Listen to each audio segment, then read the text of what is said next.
Hey my dear Centennials, welcome to the part 3 of the video in which we were talking about the chapter Parliamentary System, and we have already talked about the Indian Parliament, which consists of the President, Lok Sabha and Rajya Sabha. Now we will be discussing about the powers of the President.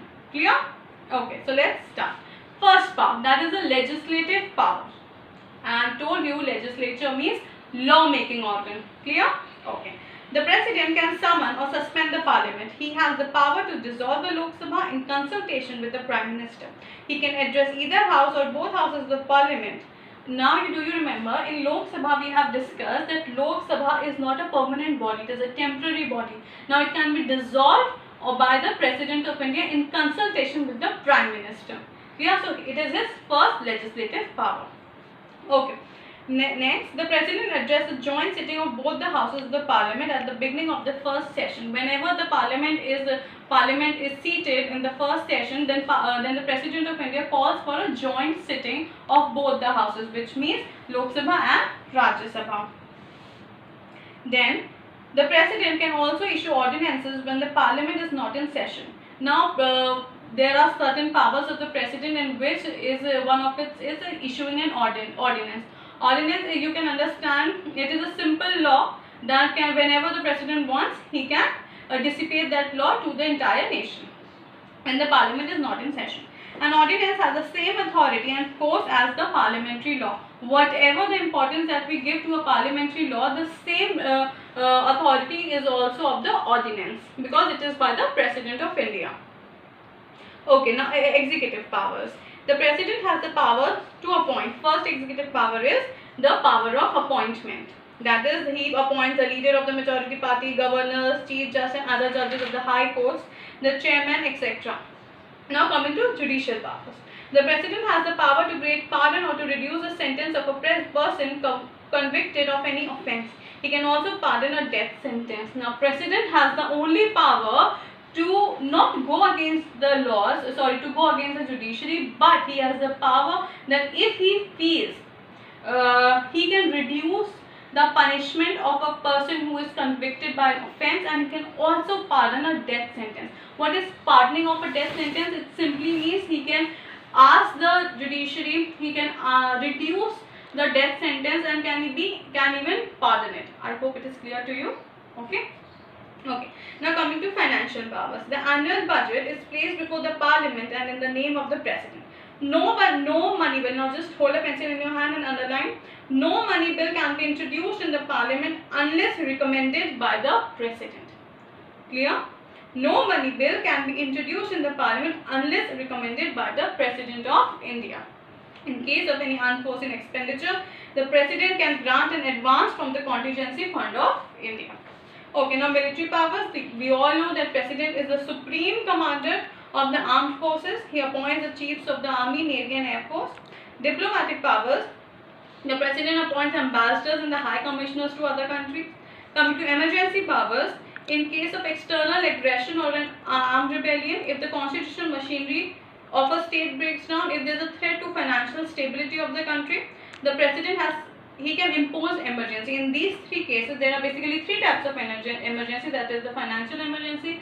If there is a waging of war between different countries or between the states, he can he can impose an emergency. Okay.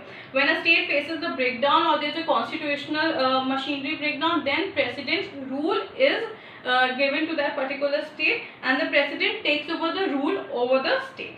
Clear? Okay, now coming to one more thing. The President can be removed from the office on grounds of violating the Constitution.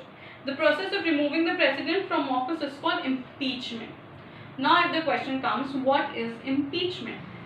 Then you have to write, it is the removal of the President of India when he is found violating the Constitution of India. Clear? Okay. Prime Minister and the Council of Ministers. The Prime Minister is the head of the majority party. He is also known as the head of the government. And who is the head of the state? It is the President of India. Clear? He is also the leader of the Lok Sabha. The Prime Minister is the link between the President and the legislature. He is also responsible for effective functioning of the government. Now coming to Council of Ministers. There are basically three types of ministers. the cabinet ministers, the ministers of state, and the ministers of state with independent charges, and the ministers of state. In simple language, if I say, it is the cabinet ministers, ministers of state, and deputy minister. Clear? Okay. The cabinet ministers hold the highest rank. For example, let's take a house. Who will be the cabinet minister of your house? Your father. Okay. Now, who will be the minister of state? Your mother, because she will be under him, and she will be keeping control of different offices like the kitchen office, the financial control, etc. And then you and I will be the deputy ministers. Why deputy ministers? Why? Because we will be assisting the cabinet ministers and the ministers of state. Clear? Okay.